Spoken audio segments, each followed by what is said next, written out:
Pwede bang maging VGIN ulit? Emotional BGIN versus physical BGIN. Pag-usapan natin yan. May mga tanong na pinag-iisip talaga ng marami pero hindi niya masabi sa kausap niya, hindi niya masabi sa kakilala niya. Tahimik niya lang yun na iniisip. At ang kalalabasan, bihira niyang maitanong. Hindi niya kayang itanong. Kaya ngayon pag-usapan natin, pwede bang maging BGIN ulit? Pwede ba yon? Alamin natin. Kapag ka narinig natin ang salitang BGIN, nako, marami pumapasok sa isip natin. Minsan iniisip natin kung ano-ano. At ang higit sa lahat na pumapasok sa isip natin ay unang try. Pero alam mo ba may dalawang uri ng BGIN? Merong dalawa. Na halos ito, hindi ito tinuturo. Ayaw sabihin, ayaw pag-usapan. Ito yon. At minsan pa, hindi rin naiintindihan. Kaya alamin natin, ano kaya ito? Sa vlog na to ay pag-uusapan natin ang physical BG at emotional BG. At kung bakit may mga tao na pakaramdam nila ay parang first ulit. Kahit na meron na silang fast na mga ginawa, ay parang pagka nasubukan nila ulit ay parang first din ulit. Eto na yung paliwanag. Ano ang physical BG NITY? Ang physical BG GITIY ay tumutukoy sa pinakauna na penetrative ng S na kapag ito ay nangyari na, hindi na ito bumabalik sa kahulugan.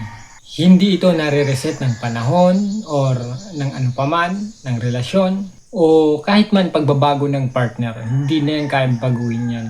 Hindi na mangyayari yon. Ito ang madalas na itinuturo ng lipunan.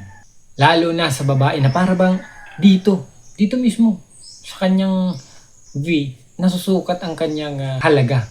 Kumbaga, isang beses lang talaga ito. Wala nang take two, wala nang kung ano-ano pa. Pero, mahalagang tandaan na ang physical V ay isang uri ng event, hindi identity. Event siya, hindi siya identity.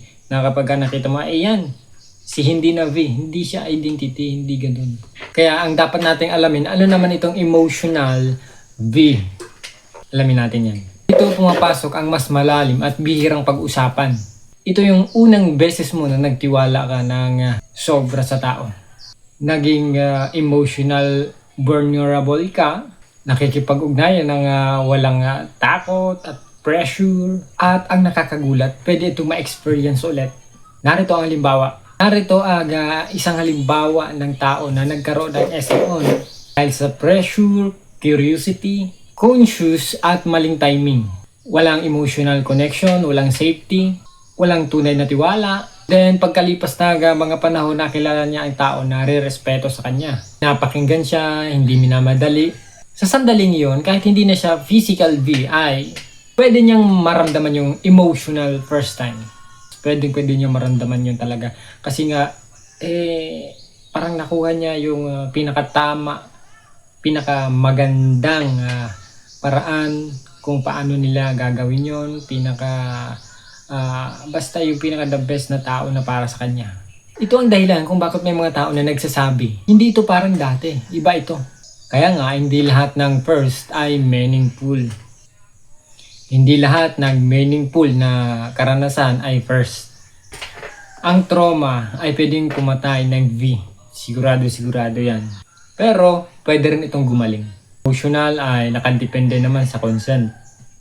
Alam mo bang sa psychology, mas takas ang epekto ng unang emotional bond kaysa unang ex-first.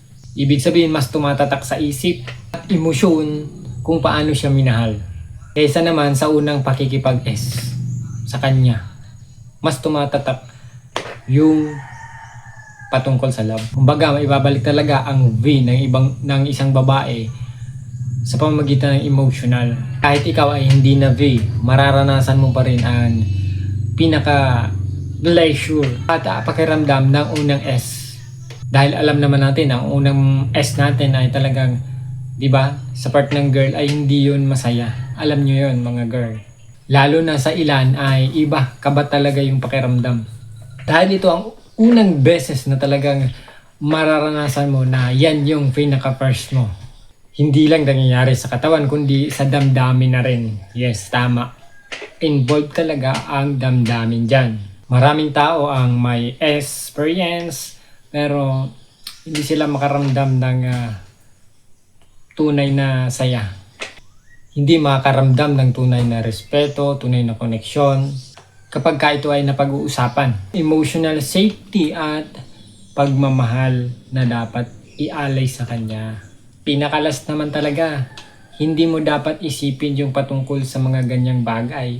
Ang dapat mo isipin, ikaw ay mahalaga, hindi kung ano ang nabawas sa'yo. At ang totoo, hindi yung kabawasan, isa yung uri ng part ng tao na talagang nawawala. Hindi nasusukat ang V sa kung ano ka ngayon. Kaya, kung nagustuhan mo ang video na to, maaari ka mag-subscribe, mag-like sa ating video at pahit na rin ng notification bell para lagi kang updated sa ating mga latest video na dito lang natin pag-uusapan.